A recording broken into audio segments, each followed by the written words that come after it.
What's up, everyone, and welcome to episode 283 of the Aussie Gamers Experience podcast. In the show this week, past the extras, I'll have a slab. Pedro is my friend. The Bandicoot returns. Switching Assassins. So lonely. The state of play, and much, much more. Editing Lucas, let's go! This is the Aussie Gamers Experience podcast, the show with barking dogs in the background, sneezing, coughing, and all of those nice little things that remind you that this is not a paid production. Oh, and in between all of that, there's some video game stuff too. Enjoy the show.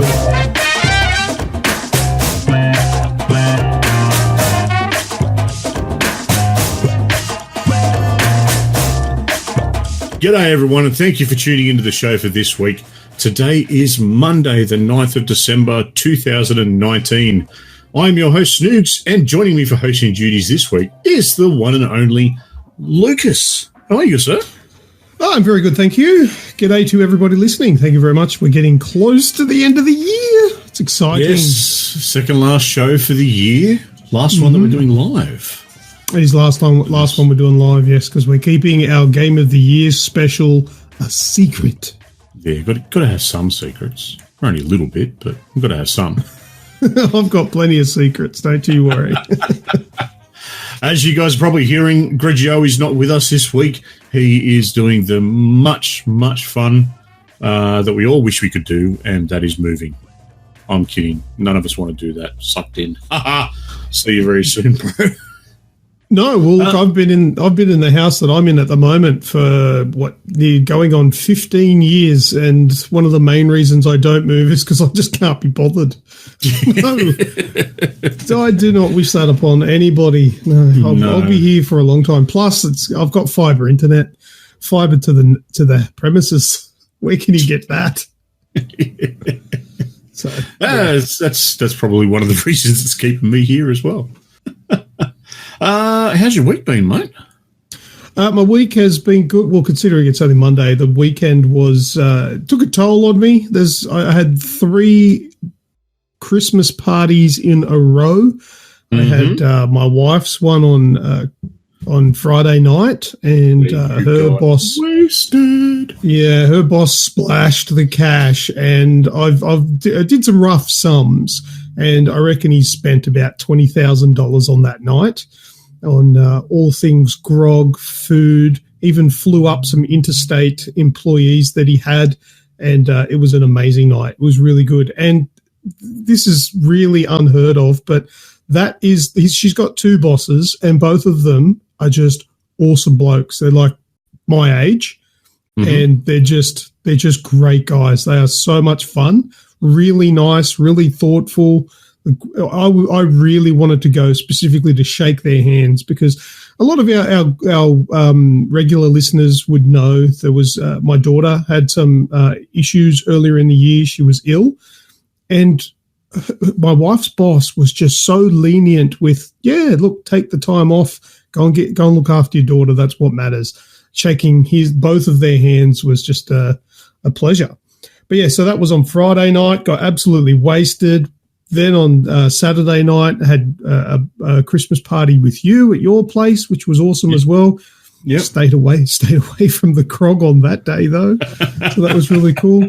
I got myself a remote-controlled turd, which was a nice little what do you call it? Kris Kringle gift thing where you get Secret Santa, I think. Secret Santa. That's what it is. Yeah.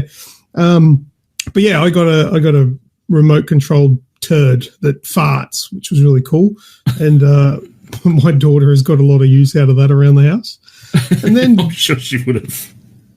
Then backed it up the following day with another work Christmas party, and I also stayed away from the grog, throwing a little bit of Call of Duty in the mix as well to play over the weekend.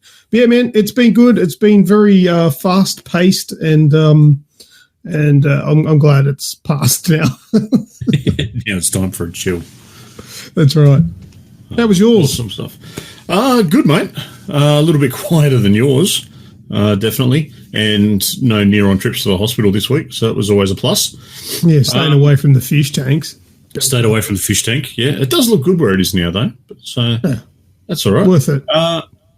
Yeah, we had our catch up on Saturday, which was nice and fun, and then my youngest had her dance recital last night. Yeah. So the last one for the year. Yep. Oh, that's really good. No, I'm very happy that it was the last one for the year. I say, you know what? I love the dance recital for the fact that she has so much fun. When 90% of the people that are there that are performing, I sort of look at them and go, you're covered in tattoos, so therefore you're old enough to, why are you still doing this? Like, I'm glad you're having fun, but I'm just let the kids have their night. But it's not so bad if you when your daughters get a little bit older and then the adult dancers get up there. If you kind of picking up what I'm putting down, that's the good parts. No, that's the boring part. No, I'm thinking you're not picking up what I'm putting down, brother. No, it's the I'm getting it. It's just that doesn't do anything for me. I don't like dancing. There's not even the slightest dirty old man there that likes watching 20-year-old chicks in skimpy shit but jump around on the stage? No, none. Oh, okay. You and I are clearly from a different cut. Oh, well, enough of that. On to This Week in Gaming. This Week in Gaming, I'm turning the clock back all the way to 1997 to one of my very early games, one that I played quite a lot, and to this day I still play quite a lot of a variant of it, and that is Quake 2. I knew you were going to say that. Yep. Published by Activision, developed by ID Software. It was pretty much... It was part of that core group of game changers and really bringing that competitive style first-person shooter to the mass market, wasn't it? Oh, I never played it. You never played it? No, not back in the days, no. No, I've played more of it like in the recent years than I ever did as a kid, no. I don't know, like was it... Did you play it online or was there a campaign or what? I'm pretty sure there was a campaign. See, I haven't played it much in recent years. I knew of it back then. I knew of it, but back then, see, I basically just relied on piracy to play my games. Yep. Yeah, so, good old days of LimeWire and. Well, no. This is even before any of that internet stuff. Like, I just had to go to school and. Hopefully Grant, the guy that I sat with in all of my classes, I'm just hoping that he had the 6 floppy disks to hand over so I could take it home and copy them. You know, you put one in the disc reader, you hit a few buttons, you wait for it to like make those groaning noises for about 20 minutes. Yep. Yeah, then you take it out. Then you put the next one in, and if you were real fancy, you had 2 floppy disk drives and you could directly copy them one to the other, which was like half the time because it didn't have to copy it into like the computer's memory first and then onto the blank disk or diskette. Yeah. So, all 4 gigabytes of computer memory. Well, yeah. Well, how much was on those floppy disks? Was it 3.5 megabytes or something? Yeah, 3.14 meg. But if 3.14, so it was pi. If you had a zip program, you could compress shit and get a little bit more in there, which was always good. That was it. So it was more Doom back in the day for me. Well, yeah, Quake 2 for me was well. See, the thing is that because I've got a couple of years on you, so I was 17, 18. When Quake 2 sort of was around. So that was one of my games of choice at the time between working and whatnot. But going absolutely nuts in the chat, we'll have to give a shout out to Mr. Radicus. Now, I don't know what the is it the statute of limitations? Well, yeah, I would dare say the statute of limitations is up, considering we're probably talking about how long is it? 20 years, 25, 30 years ago? 20 years, yeah. So I think he's in the clear, so you could probably bring that out. Yeah, that he ran an Amiga copy group. Way back when. I like that he's written that the local cops were good customers. Exactly. Oh dear. Yes. Must have printed them onto donuts or something so they could put it in the computer, copy the game, and then eat it. Yep. Good stuff. All right, so Radicus, thanks for joining us, mate. And Kaz is listening along as well, I'm assuming, while he's working away. I don't know how he does it, What? Listens along live, knowing that he can, just grab the phone and chat something smart-ass and doesn't do it. It's a good worker, good bloke. I'd probably just switch off and just start listening. Let's jump into some game talk, shall we? Let's do it. All right. Games that we've been playing this week. I have a huge amount of gaming to talk about this week. That's absolutely bullshit. Huge. It's a huge amount of gaming to talk about, but it's all about the one game. All I have done since we spoke last week is play Call of Duty. And even then, not that much. Pretty close. That's pretty close to where I'm as well. But I did pick up something a little bit different for some variety and some spice in my life. But Call of Duty is just so damn captivating at the moment, and I'm very happy to say that this is the best Call of Duty they've ever made. And I'm just not necessarily talking about campaign. Campaign was fantastic, but the multiplayer. This is the best multiplayer for Call of Duty that I've ever played, and that's saying something because I for the longest time had this big place in my heart for like Modern Warfare 2. But I've played this much more than I ever played Modern Warfare 2, and I was younger and had more time back then, didn't have a kid and all that sort of stuff. But, Modern Warfare is absolutely fantastic, and it's, I don't know, that's all I can say. And I'm getting better because I'm playing it so much that I'm actually starting to feel like I'm decent at the game again. We're starting to string some wins together. Starting to put some very good shows on as in regards to the KD ratios and whatnot. A lot better than I've done in many, many years, probably since the original Modern Warfare. So it's definitely captivated me, and it's captivated myself so much that I've gone and bought the Battle Pass. Yeah, as did I. I picked up the Battle Pass as well, and I think it's good. I mean, you don't need to buy it, but it's something fun to add to the game. Well, you can still pick up a few free things throughout the Battle Pass through the 100 tiers. So it's not like you're only restricted to the first 20 or something, but out of the 100, there is 20 items that are on there that are still free. So as you're playing it, you're leveling it up anyway, and as they come up, if you haven't got the Battle Pass, you'll still pick them up. If you do have the Battle Pass, obviously you pick up everything in between as well. And you get things like new blueprints, new quips, finishing moves, and skins for the operators. Yep. XP boosts for both general XP and gun XP. Yep. And COD points and charms as well. Yeah.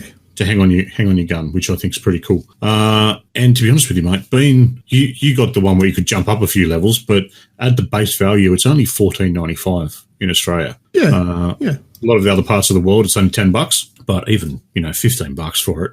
For the amount that we're playing, I'll take my hat off. There you go, done. Yeah, well, look, when it comes down to buying in-game things beyond actually purchasing the game, I'm happy to always drop a little bit of extra cash as long as the game keeps me interested.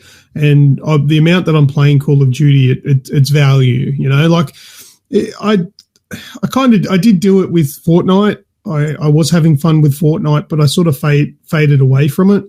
So I stopped buying it. You think about, take Fortnite as an example. We bought, was it season 2 of the Battle Pass? Yeah, I think it was. Yeah.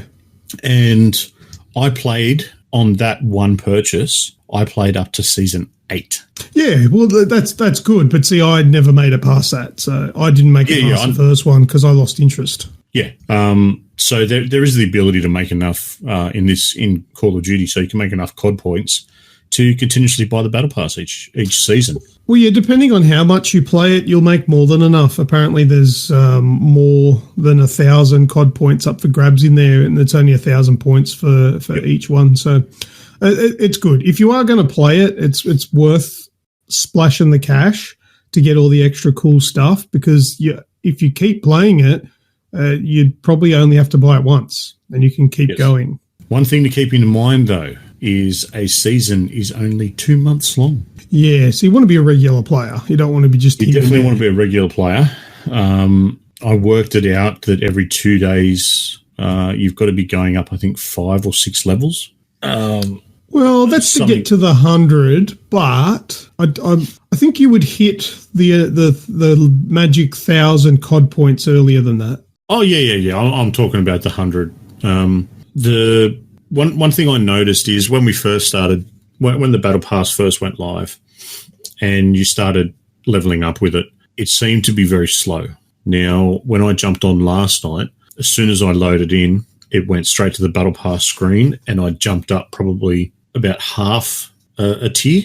Okay, so maybe there might have been an issue with the XP leveling system on it that may have been fixed or something in the back end. Yeah, I think they're always tweaking it. I have seen a few things on Twitter about people complaining about it, especially considering that after you reached level 55 before the Battle Pass went live, you flew up through the levels. Now the Battle Pass is live, it seems to have slowed right down. So there's a few people getting used to that, but there's a lot of content in there, a lot of stuff to play with, and I'm having loads of fun. Yeah, me too, but I've got one big bloody complaint that when the Battle Pass went live, for some stupid reason they removed gun game. Oh, yes. Yeah, so something's going to take my focus away from complaining about Ubisoft not coming out with a new Splinter Cell game. It's this! This is going to take my focus away from that, because this is shit. What are they? Infinity Ward, bring back gun game. It was inexplicably removed entirely from the game. So it's not like they just removed it and put it somewhere else in the menu. No, it's gone. Yeah, it was only in there for a short time because it was added after release. 10 days. Yeah, 10 days. 10 days it was up there. I fell in love with the mode. I really enjoyed it. And now it's gone. Thanks for that. They added in that other mode, whatever it was. The one where you can capture all points to win, and you can obviously respawn when you capture A, B, or C. It's a good mode. It's actually not a bad mode, but why get rid of the old ones? Have they run out of memory or something? What's going on? I don't know. I think mine's got 115 gig attached to it. I'm pretty sure it's got plenty of memory though. Oh no, more than that, mate. More than 115 gig. Yeah, it's probably near on 160. Oh, well, there you go. Yeah. Including what comes off the disc. Yeah. The original game, plus updates and add-ons. Yeah, it's around 160 gig because I chucked it into my other Xbox today to install it on that one. But yeah, so big game, running out of memory, can't have more than one extra game mode added at a time, apparently. But anyway, I'm sure it'll come back. There's got to be a reason behind it, but I haven't heard anything from Infinity Ward or anything like that. It's been very quiet, hasn't it? But except for the fact that they've been talking about adding in the Swoopy Boi. Saw that today. Yeah, that's all well and good. But if I can't get Swoopy Boi in gun game, which you probably can't anyway, I don't care. 31 kills. Part of me, I know that's a piss take, but part of me really hopes it's not.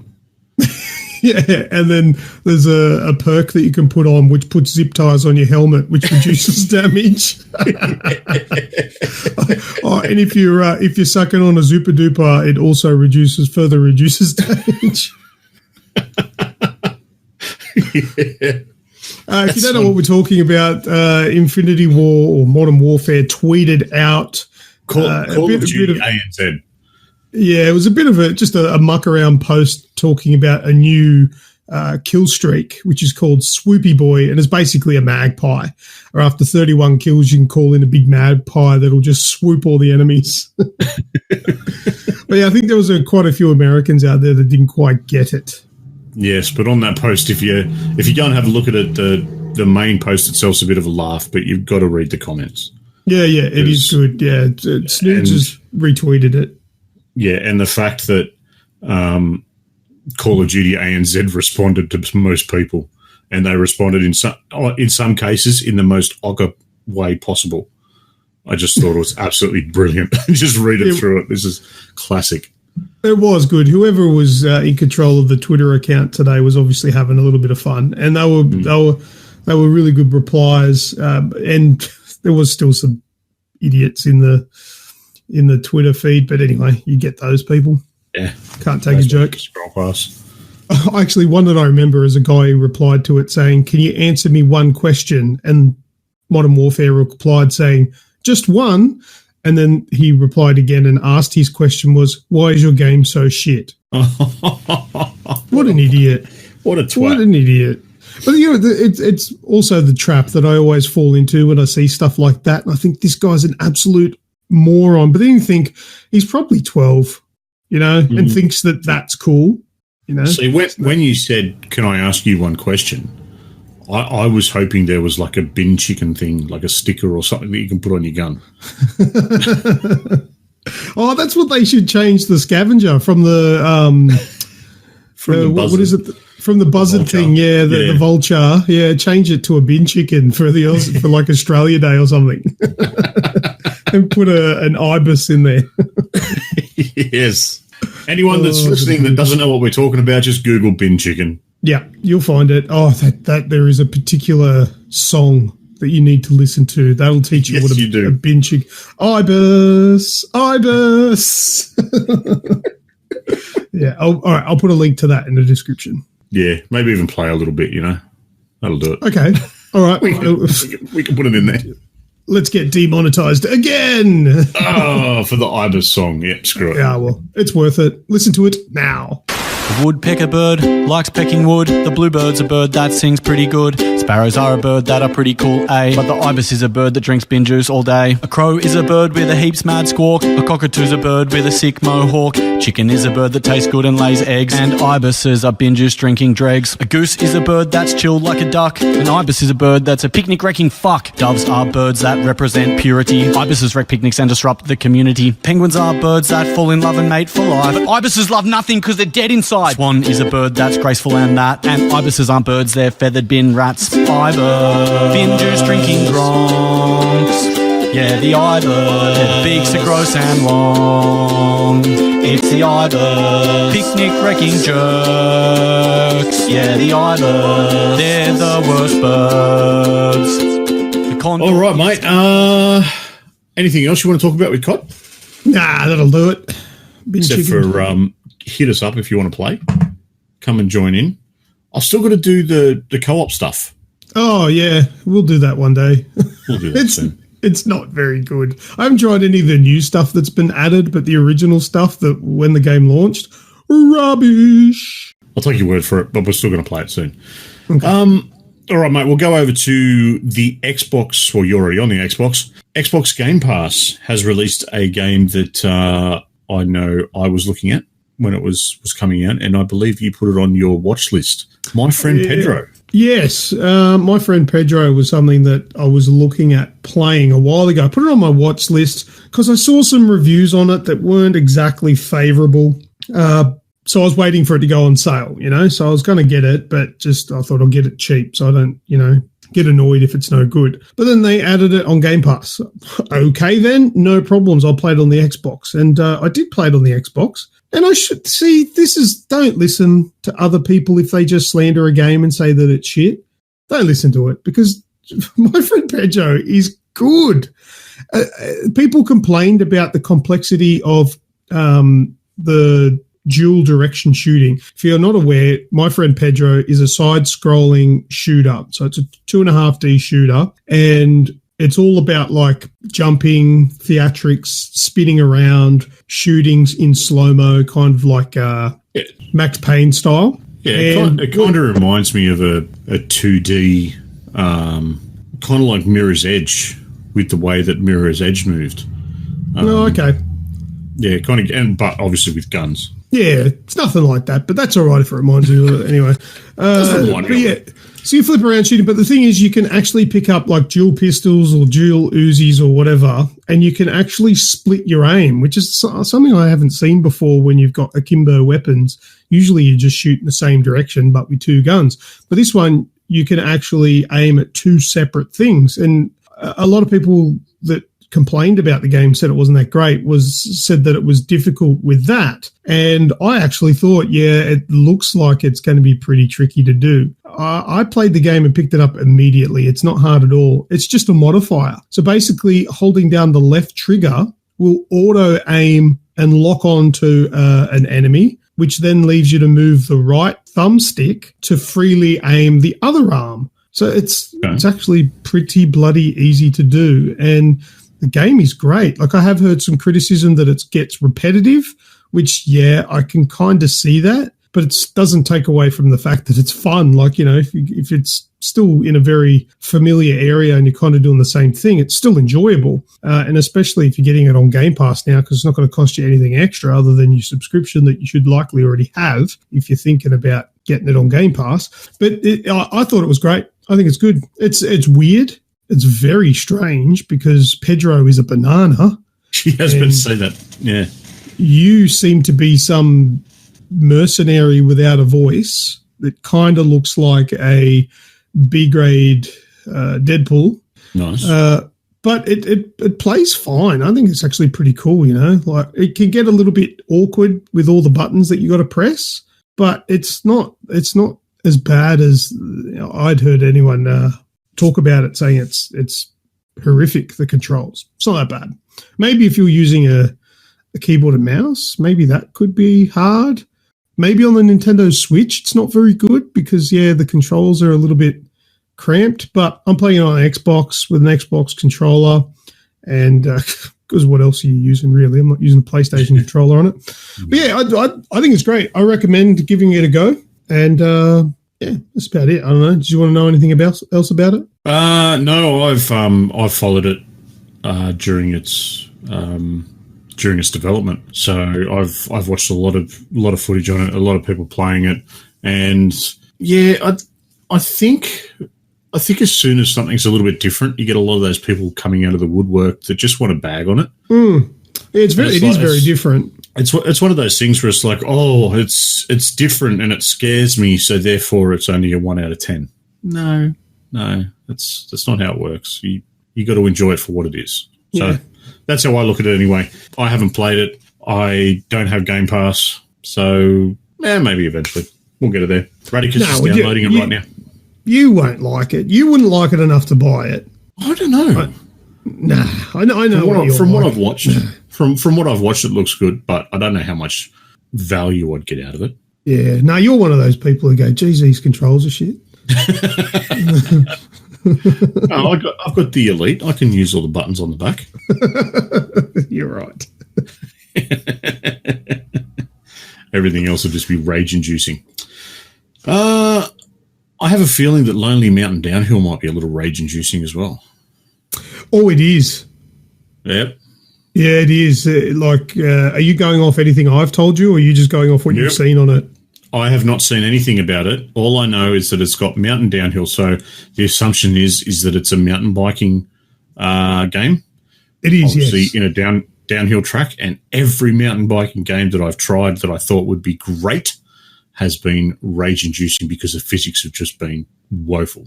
Nah, well, this is the best one that I've ever played. Like, I thought the same of the Descenders. I thought that was going to be great, but it was rubbish. Mm-hmm. Saw this game and I thought, this is just going to be just like the Descenders, but it's not. This one is actually a really good game. Really good game. The worst thing that's most rage-inducing, though, is that there are checkpoints on the mountain that are so far and in between. So if you stack it, you go back to a checkpoint. Instead of getting up where you are, you go back to a checkpoint, which is frustrating as all hell. So if for people that like games like Trials, will probably enjoy this game more than people that fucking hate Trials. So I'm not banking on this game being anywhere near interesting for you, but it is the best one of its kind that I've played. So I'll give it that much. But yeah, I don't want to play the game when I'm tired because it's frustrating, but it is actually a really cool game. And that's on Game Pass as well, which is pretty damn cool. Oh, sweet. Is that any new on there? Fairly new, yes. That's another one of the games that I put on my wish list on Steam and then it all of a sudden pops up on Game Pass. Oh, they're watching you, mate. I think they are, and I'm very happy for them to do so. If they are breaking rules to do it, keep doing it. You've got my permission. Yeah. Oh, just don't look at the browser history. Oh, no, you can look at that. I don't care. It's all right. You might want to write down some of the websites. You said, going into something, or did I knock you off? Oh, yeah, no, I was just going to say, I haven't told you about it, but there's a couple other games because I wasn't on the show last week. So I've got stuff that I played last week that I haven't spoken about, if you want to fill the air there. Flashback. Remember that game? Flashback. No. Oh, wow. Geez, we have some different childhoods, don't we? And we're only like 3 years apart. Flashback was like a massive game. Did you ever have a Mega Drive or a Super Nintendo? The Super Nintendo that I have, which is still in a box here, I purchased it myself as like a mid-20s-year-old. Oh, do you have a Super Nintendo in a Super Nintendo box? No, it's in a PlayStation box, funnily enough. Oh, okay. Yeah. Well, anyway, Flashback was a game that I really enjoyed playing back in the day, playing it on my Mega Drive. So much to the fact that I actually rebought it on the Mega Drive, not necessarily to play it, but to have it, just to own it, just to collect it. And I saw it for $9 on the Switch, so I picked it up. And another game like this that it's occurred to me, I never finished the game the first time, like when I was a kid. It was too hard. Yeah, so many of those games were like that. Yeah. So I finished it, and I absolutely loved it. The game is 10 times better than I ever thought it was, and it was really amazing how well it has aged, because I got the 25th or 30th anniversary version, so they've prettied it up a little bit, but other than sort of like the filters and anti-aliasing that you can add to it, the game's exactly the same as it was back then, but it still holds up. If you played that today and somebody told you that this is a game made in 2019, just made to look like a pixelated game, you'd believe it, because it actually plays that well. It is really good. Yeah. How long did it take you to finish it? I think it was probably about 4 hours. Yeah, 4 or 5 hours. Because I can always remember there's games from my childhood that, they seem to go on forever and ever. And because they were just so ridiculously hard back then. Well, and, that's where the longevity come in from. That's where your value for money come from. And they made the game harder, so you didn't finish it in 20 minutes, even though that's all there was. Yeah. Well, that's one I can always remember that I had. And I've spoken about it before on the show, but one called Burn Cycle, which was an FMV game. And, for years, I think I've actually still got the original CD floating around. Either I've got it or my brother does. And, for years could never finish it. And then I was just, when you're just sort of scrolling through the crap on YouTube. Yeah. And a full walkthrough of the game come up. Yeah. Oh, this is weird. All right, sweet, let's watch it. And I watched it from start to finish, and I could remember all the bits. I could remember the visuals, the videos, because of how much I played it. And then it got to the bit that I was stuck on. The person got through it very easily, which was the bit that got me every time, which was just a puzzle. And 4 minutes later, it was finished. So a grand total of 22 minutes. Yeah. And I had years of playing out of it, because I'd get to a point where I couldn't finish the puzzle, so I'd get frustrated and put it aside. Yeah, well, that's how a lot of those games, like if you look at, I think it's Lion King, brutally hard game. However, if you were just amazing at the game and you just passed every level without dying, there is probably about half an hour's worth of game there. Yep. And also Another World, which is out of this world in the States. That also made by the same dude that made Flashback. That game, I can finish it in 20 minutes. Essentially, if you know how to play, like what bits, what do you got to do? What to do where, yep. What to do where. It's a 20-minute game. But that's the thing. It wasn't back then because we didn't know what to do. So it did take us weeks to get through these things. There was no internet to look up hacks and... That's right. And I still have to thank... the only reason why I've finished Another World and Flashback is because I finished them playing the re-released versions that allow you to quick save. A flashback actually has a rewind thing. The whole like Forza, if you crash, you can hit Y and rewind. Flashback does that, and that's probably the only reason why it took me 4 hours. It probably would have taken me 60 had I played it on the Mega Drive cartridge that I bought. So yeah, so that like as you said, that's how they got the longevity out of games back in the day, is by making them brutally hard, so people didn't rent them and finish them overnight and never buy them. Yeah, exactly. But yeah, so I played Flashback and finally finished it. Nice. What else you got? There was another game. What was it? I've forgotten now. I had two when I said Flashback. I was like, there was another one. Oh. Well, while that's popping into your head, obviously you edited last week's podcast. Yeah. I had to listen to it today. I was actually expecting you to jump in at one particular point, and you didn't. The bit where I was talking about Call of Duty and the storytelling and how it's evolved, Greg brought up that someone's said that they've put a certain bit in that kind of likens it back to, that shock value that No Russian had. Oh, well, I wasn't 100% sure what you were referring to, because you're being cagey for the sake of spoilers. So yes. So I wasn't really sure. Can you maybe elaborate a little bit more on what you were talking about? Well, are you talking about the bit right at the beginning? No. Closer to the end, Nikolai is there. Pretty much it was a comparison between the older way of storytelling, where I feel like in the original Call of Duty, those big set moments, they were bigger, or they felt bigger. They had more impact.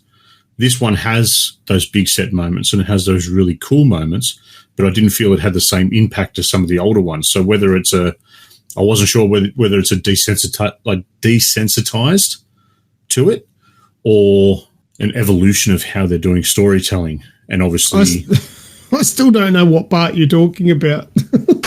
Yeah, so whether that's where the way that Greg was talking about it, that was the bit that I was assuming they were talking about. He hasn't played it, so that had nothing on anything we'd seen before. That's got nothing on No Russian. No, it doesn't have anything on No Russian. But the way that it was, the way that Greg was talking about it, that was in this article, was that it was put in. Where No Russian was put in solely for the fact of shock value. It had something to do. It had a little bit to do with the story. It did. It was one of those things that was put in because this happens in war. This is what goes on, and we want to be edgy and push this forward. And hell, 10, 12 years later, we're still talking about No fucking Russian because it was one of those iconic moments. The person that wrote this article, Greg, was talking about, likened what I'm assuming was that part that we just spoke about to No Russian, like it was put in there just as because this happens, not as part of the story. I think it actually flowed the story very well. Yeah, I think some people overanalyze things. That's 100%. That's what happened in the story. That's how they progressed. That was how they got information that they needed. I think people look into it too much. I do recall when I was editing it. There's a lot of times when I'm editing it and I'm listening in and I'm actually thinking or actually saying out loud, God, fucking hell. But I don't stop coughing. Yeah. But I don't actually jump in with editing Lucas because I think, you know what, if I get in there, I'm just going to end up giving you a 30-minute monologue there. But look, I thought it was fine. Well, how was your overall feel of the story? That was good. The Call of Duty. It was good. Did it stack up? Like I think it stacked up with the others. Like it wasn't as, I don't think it was as impactful, but the story itself was fabulous.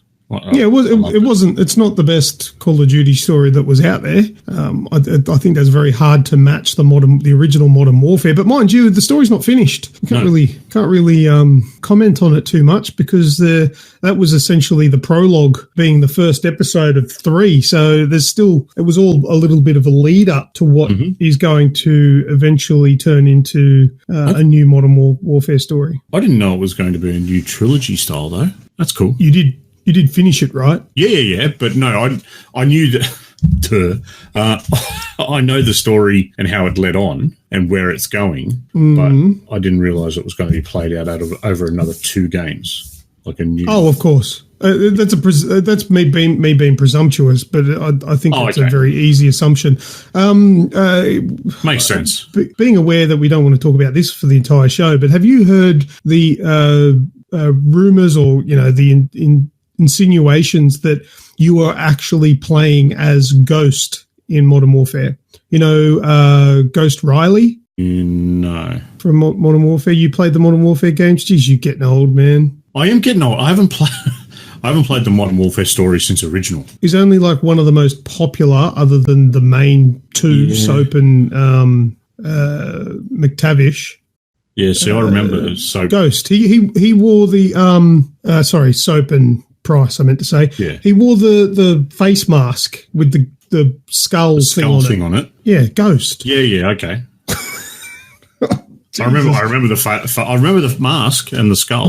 I feel like I'm explaining this to me mum. Well, anyway, come on, there's a long time. There's a suggestion out there that in the new Modern Warfare, you're playing as Alex, who is actually, it's not his real name, he is actually Simon Riley, Ghost. And there's a whole big theory out there as to why they've come to that conclusion. And it's half sold to me that it's not necessarily okay, I'm going to have a look at that, because I always like those little bits. All right, any other games popping in? Yeah, I can't remember. No, there is, but I don't remember. All right, well, let's jump into the news this week, shall we? Sure. The news, by the time this comes out, the final State of Play for 2019 will have been released. It is releasing at 1 a.m. Sydney time on Wednesday the 11th. That's right, 9th. Today's the 9th, yep. Wednesday the 11th of December. Well, it's all speculation at the moment because we're recording on the Monday. Any thoughts? No. No.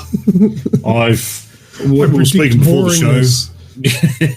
Oh, geez, just one simple thing will fix that entire showcase, but they just don't seem to want to do it. I'm saying a lot tonight. What do you mean tonight? Well, okay, yeah, fair enough. There's editing, Lucas. Yeah, that's right. That's because I listen back and I forget it. I've actually picked myself up tonight. The Ghost of Tsushima.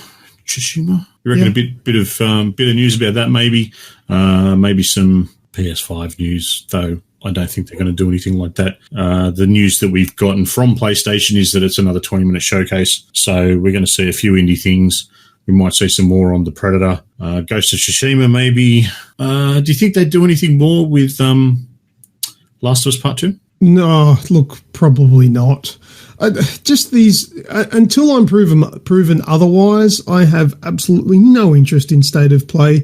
They are boring, underwhelming, over-promising pieces of garbage. I think it's a waste of time. They need to really get their shit together or just stop doing them. All right, Crash Bandicoot's coming back, is it? Hey, Mr. Positive over there. Yes, no, look, I'm with you. I think they are a bit, there you go. But I've said it many times in every reaction video that I've done for each one of them. Crash Bandicoot. What you can do is go and get your last reaction video and just crop out your little head in the corner, paste it on top of the new one, and render it. Done. Yeah, done. All right, yes. Crash Bandicoot, there are rumours that a new Crash Bandicoot game is going to be revealed. Maybe this might be a State of Play reveal. The main reason why this has sort of come up in the news and Twitter and all that sort of stuff is because there are a whole bunch of, look, they call them popular influencers, but I look at all of them like I have no idea who any of these people are. So say what you will, I guess they are, but just maybe not in Australia, or to me anyway. But anyway, 7 of these large-scale influencers have just received Crash products with little Santa hats on them out of the blue. So they've received in the mail Crash Bandicoot paraphernalia. From what I can see in the tweet, there's like little what look like pop vinyls. There's a little Crash Bandicoot in a little go-kart. There's like tree ornaments. They've basically been sent out to these influencers with the understanding that they're going to take photos and post them on their social media and do their influencing thing. So it's probably obvious that there's something coming. But that's where these rumors come from, and I reckon it'll probably be a state of play release that there is going to be made, because we've got the Crash Bandicoot remakes, the remake of the Nitro, whatever it is, the racing one. Oh yeah. We got the remakes of the Crash Bandicoot, the regular games, like the HD versions or whatever. And I think because they were actually pretty popular and did quite well, they're probably going to announce that either one's being released or one's being at least made. Like a brand new current or next gen Crash Bandicoot game. That's the thing. If you're a Crash fan, are you a Crash fan? Oh, I can take it or leave it. Really, it's a platformer, so that's me out. I've never played one. I've never played it. Yeah. It's good fun. Don't get me wrong, but it's excuse me. It's another one of those games. I'll say it's hard, but I also know my limitations when it comes to those sorts of games. So probably, the 12-year-olds out there are laughing their ass off at me. But, it's one of those ones I don't go, ooh, it's coming out. I don't have the remasters. I haven't played them. No, I actually do. I got it from a Humble Bundle on the PC. So I do have the remastered Crash games, but I haven't played them yet. Redicus says that after the success of Crash Team Racing, there was always going to be another Crash. And he preferred Spyro, another game. I haven't played Spyro either. Yeah, I haven't played. I played that years ago. Another one. I don't know.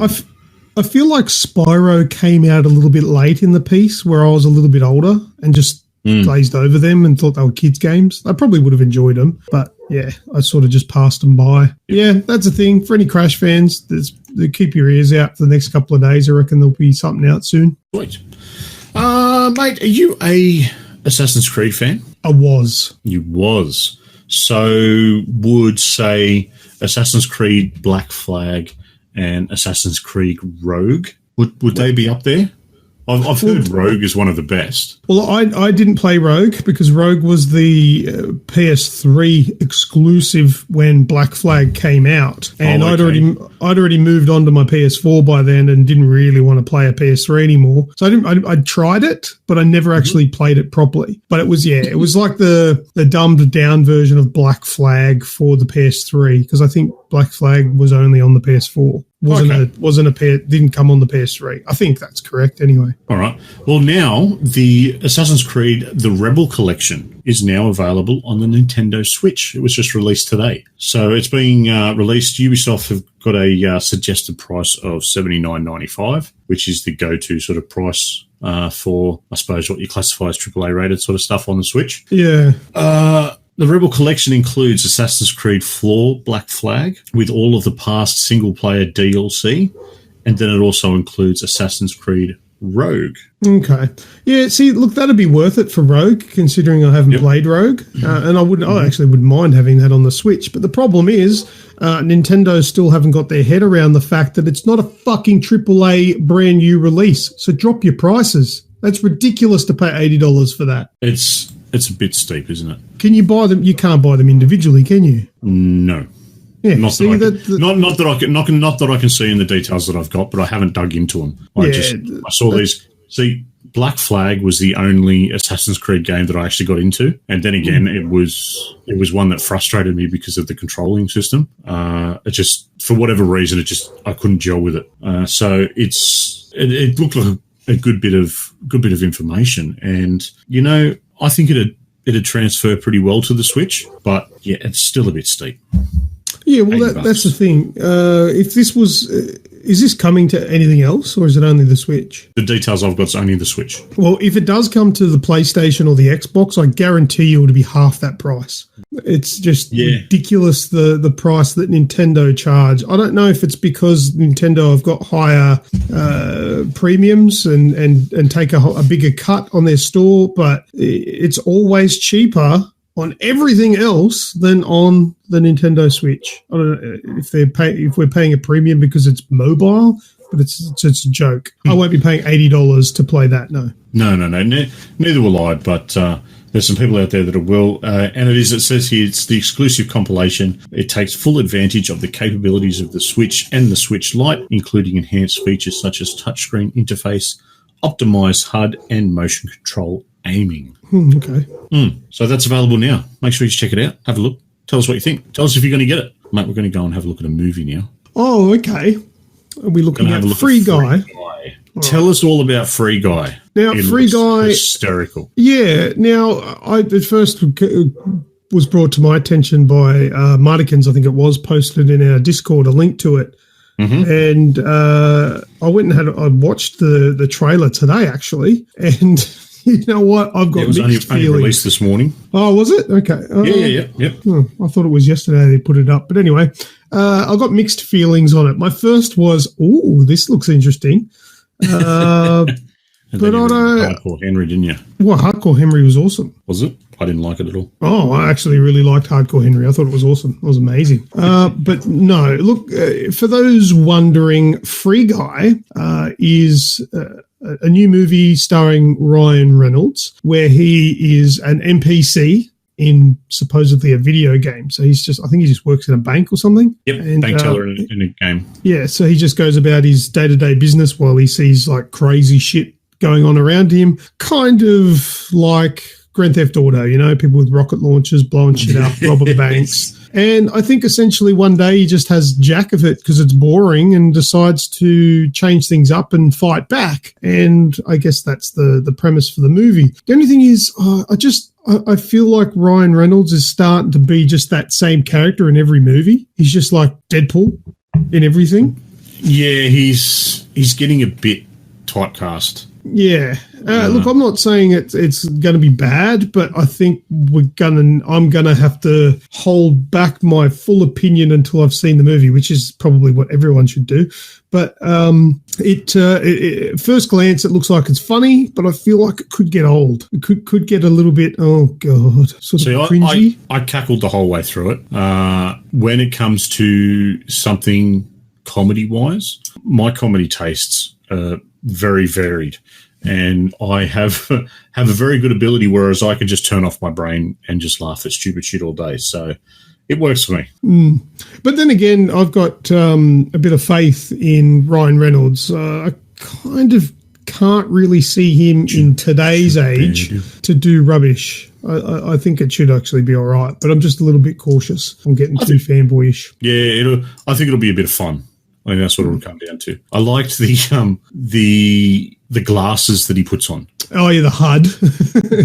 So for those that haven't yet, go and find the trailer and links in the description. Beautiful. Have a look at the trailer. There, when he fights back, he picks up one of the player characters' glasses up and puts them on, and then everything around him changes. So you can see health packs. You see all the stuff that's getting blown up, stuff that he doesn't normally see is now there. So I think it's a good idea. I'll be interested to see how it plays out. Yeah, I think. Look, what I've seen on the internet is a lot of sort of questioning based on like these sort of things are best kept to like 5-minute internet sort of movies, like just a short spoof, kind of like those day in the life of GTA videos. Yeah. Whereas having a full feature-length film could get a bit sort of lame. But I don't know. We'll see. Did you ever watch the one, I think it was actually called Gamer, with Gerard Butler in it? Yes, I did. Now, that wasn't the best. No, that's correct. It was still enough to switch off and laugh at, especially, right at the beginning where there's a guy that can't stop teabagging. Except I don't actually think that movie was meant to be funny. I don't think it was either, but I laughed all the way through it. Yeah, my missus rented that for me one day when I was sick, and she's like, "Oh, it's Gamer. He's gonna have to love this." Thanks, love. Thank you, Muchly. All right, my last bit of news for me. I've just got to bring it back up because the screen's gone away. Games coming out this week. Grejio would usually look at this, but there's a few games that are coming out this week that we've had a look at and we've either talked about previously, they're remakes on a different thing, or, they just look kind of cool. So I thought I'd have a chat to you and see what you reckon. Mech Warrior 5. Look, Mech Warriors... Did you play much Mech Warrior? Shit, I can't talk. I don't know what's going on. Got there in the end, mate. Got there in the end. Yeah. I did play. I think it might have been 2 that I played a bit of. And I have fond memories of it. I really enjoyed it. However, I just feel like this is going to be one of those games where I'm going to play it and go, hang on a minute. I remember this being a lot more fun. This sucks. So I don't know. I'll have to watch some gameplay of it and see if it's cool. I'll get it. Awesome. Well, it's an Epic Game Store exclusive. Okay. Yep. We spoke about this one a few weeks ago. Garfield Kart is coming out on PS4, Xbox, and Switch. Another one called Black Sad Under the Skin. Sorry. New Super Lucky's Tale coming out for the Switch. Oh yeah, now, it's basically Super Lucky's Tale, but it's just Super Lucky's Tale. But yeah, okay, cool. Shovel Knight Treasure Trove on the Switch and the Xbox. Shovel Knight is a great little game. Call of Juarez Gunslinger on the Switch. That's a sick game. Call of Juarez is an awesome game. How do you think it'll transfer to the Switch? Oh, fine. Yeah, can't see there any issues. The one thing I remember about Gunslinger, actually, I've got just a quick thank you to Rusky Big Muskie. He actually recommended that I play that game. This is going back long time ago. This is probably 5, 6, maybe that long years ago. I got it from PS Plus, but never played it. This is on the PS3, and somehow it came up and he recommended it, said it was a great game, and he was not wrong. It was fantastic. The one thing that I always relive when I'm talking about Gunslinger is the game actually plays out as a person is narrating. But it's really funny because sometimes the narrator is telling a story, sometimes they remember it wrong, and he'll be like, oh, that's right, because you'll go up to say this one area and it's like a dead end, and you've got nowhere to go, and the narrator's going, hang on a minute, no, that wasn't a dead end. Oh, that's right, there was a ladder there, and then all of a sudden a ladder appears. And then you climb up the ladder. It blew me away because I was not expecting this kind of gameplay from like a Western gun shooter game. But it's like that. And then like things will happen. You're like, oh no, that's not how it happened. And then you'll do it again, and you'll go down a different path. Like it's really cool. It really does twist that genre almost in half. It's so good. Awesome. So if you haven't checked it out yet, have a look. See what it's like. GTFO is going into full release on the PC. Rubbish. No, not rubbish. Yep. I won't call it rubbish. It's actually a really good game, but wow, I hated it. You've got to be slow. You've got to be quiet. You've got to be really organized. And I'm none of those things. So, yeah, no, that's not for me. I played it with that alpha that Repremier had, and no, I put a video up of me playing it, and you can go and have a look and see for yourself. It's on our YouTube channel. Link in the description. Awesome. It's got another Hello Neighbor, which is hide and seek. Balance the Return on PC. Avicii Invector on Xbox PS4. I don't know what that is, but the name looked cool. And then we've got Metalloid Origin on the Xbox and Pathologic 2 on the Xbox. So I've not really heard of a lot of them, but there was some that we've talked about, so I thought I'd bring them up. All right, mate. Any other news popped into your head you want to talk about? No other news, but I have remembered that other game that I played. Well, hit us up. Do you want it now? Yeah, go for it. Why not? Superluminal. Do you remember me saying I was playing that? I do. I made what the game was. I put a casual review up on our YouTube channel. Oh, yes, that's right. Yep. Superluminal is a game all about perspective. Now, this is something that I watched for a very long time during its production when it was being made, and I was really interested in it. And it released, unfortunately, it released on Epic Game Store. You can't get it on Steam or anything. But anyway, I picked it up on there anyway because I really wanted to play it, and it's awesome. I finished it, and it was everything that I thought it was going to be, and then more, because it got really weird in the middle. It's like a mixture of Portal mixed with the Stanley Parable mixed with some weird, messed up, like Outlast sort of horror sort of story, which is awesome. So what would happen, the core mechanic of Superluminal is, well, the best way I describe it is if you're looking at somebody in the distance and I'm sure you've done this, but you put your finger up and you pretend to squish their head like a grape. You know what I'm talking about? Yeah, I do that most days in the car. Yeah. It's like, think of that. If you did that in Superluminal, you would actually crush their head because the perspective would be right. That makes sense. So you would have like a wedge of cheese and it's on a plate. But what you would do is you would pick up that wedge of cheese and using perspective, so think of the whole squishing the grape thing, you would place it down on the ground in the distance, but it would be actually huge. And then once you put it down, it is actually big and you can walk up it like a ramp to get you up into a high, hard-to-reach area. And vice versa, if you need something smaller, you can use perspective to make things small. So you can change the size and you've got a whole shit ton of puzzles using that core mechanic to go through the whole game. And there was one thing that I was a little bit worried about is that it would get samey, get a bit repetitive and boring. Not once did that game get repetitive and boring, even though essentially the story of the game sort of revolves around repetition. But it was actually engaging the entire way around. Excellent game. If you like those kind of puzzle games, Superluminal is great. Once again, there's going to be a shit ton of links in the description, but I'll put one to that as well, to the video I made. So good. But yeah, it got weird too. The story got dark. and Radic's suggestion, play it on acid to win. Well, I didn't use acid, so it can be winnable without using illicit drugs. But it'd probably blow the mind of anybody on drugs playing that game because it's pretty bizarre. But it's definitely worth looking out for, having a look at. Great game, Superluminal. I think I'm saying the name right. Oh, well. No, that works. All right, mate. Well, let's jump into some last words. Quick shout out this week, as always, to the people listening in live. So this week we've got Radicus and Kaza. Thank you, boys. Hope you've had fun. Sorry, I thought someone else had just dropped in then. Thanks for spending the night with us, having a bit of a chat, keeping the live channel ticking over. Any shout outs for yourself, Luke? Yeah, mate. I will shout out to Radicus.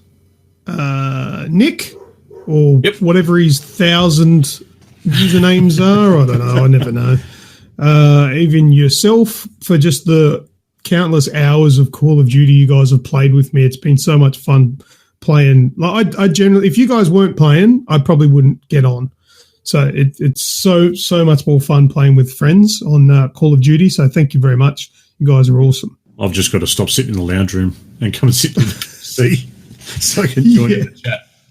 That's right. Radicus, my wife hates you guys. Oh, she loves us. She does not. You know what? I reckon your beautiful wife secretly loves us because she knows that you have a good time with us, even though you're just saying swear words constantly. It stops you putting the hard word on her. Yeah, well, that's it. You're not knocking her on the back of the leg in bed. There's none of that going on.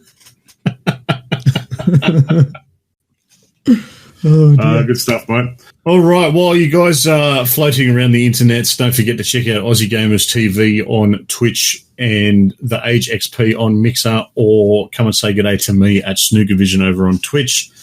And for all the sexy creations of Grejio, check out at Grejio XBL on Instagram. I always forget because I don't use it. So yeah, I don't use it much either. But before we go too far, I've got a couple of announcements to make. Please, announce away. Well, the first one is not really an announcement, but I just wanted to tell you because it's cool. Radicus is aware of this, but I'm not pregnant, Radicus. Thank you for that question in the chat there. No, but the size of his trunk. I bought a new 3D printer. Oh no! Why? You've got a new one. Yeah, I know, but I want another one. You've now got two new ones. Well, I haven't got it yet. It's coming. Is this one bigger? Yes. The current one that I have right now prints, the print volume is 150 by 150 by 150. Yep. The one I've got is now 300 by 300 by 400. Christ. Oh, Radicus in the chat. Yes, bigger dildos. That's just what it's for. Yeah, so I have a new 3D printer on its way, so I'm looking forward to that. There'll be some more 3D printing cool stuff in the Discord and on my Twitter. Plenty of stuff to come once that arrives. Another announcement. What else was I going to say? Oh, I had something else to say. Oh, I've forgotten now. I just keep forgetting everything. The other one was an actual announcement, though. Well, one announcement is this is the second last show of the year. Yeah, it is. Our next show is going to be our Game of the Year show. What was I going to say? Oh, shit. So there's the thought of the bigger dildos that threw you off. Yeah. Alzheimer's. I'm the youngest one here, and I'm forgetting everything. Oh, righto. Editing, Lucas. No doubt you'll remember. Can you just add in what I was going to say? Thank you. Nope, no idea. Move on. Forget it happened. No worries. All right, well, thanks a lot for that announcement, mate. The last words. Anything else you want to throw in there before we wrap up the show? No, unless I can miraculously remember, but I can't. So, that's right. Yeah, probably. But hopefully whatever editing Lucas added in before is right. I don't know. Well, let's close up the show then, mate. Thank you very much to everyone that has listened to the show, and especially those that are still listening this far along. A super special thanks, as always, to our live listeners who have been chatting away while we record the show. Luke, thanks for joining me, mate. No worries. It has been my pleasure. I hope you've had fun. Are we playing some COD after this? No, I'm going to bed. I've got to work tomorrow. Oh, all right. Then I might just play something. No, I'm going to go and play COD. Let's be right. To all of our listeners, feel free to continue any of the topics we've discussed on this show over in our Discord channel. If you'd like to get in touch with us directly, you can shoot us an email at info@theagexp.com. And while you're at it, don't forget to hit up our website, www.theagexp.com. Links, as always, are in the podcast show notes and description wherever they are found. That's all from me. As always, I've been Snoogs. And I've been Lucas. See us next time. See you, dudes. Righto, that's the end of the show. Does anybody listen to the show this far along? I don't know, but if you do, join our exclusive Discord club known as the Agents of Age. Just join our Discord channel using the link in the show description and comment the phrase, "I came here to party," and you will gain Agent of Age status. Subscribe to this podcast using the links to the things in the show description notes, and if you are listening, know this, we love you. See you next time on the official podcast of the Aussie Gamers Experience.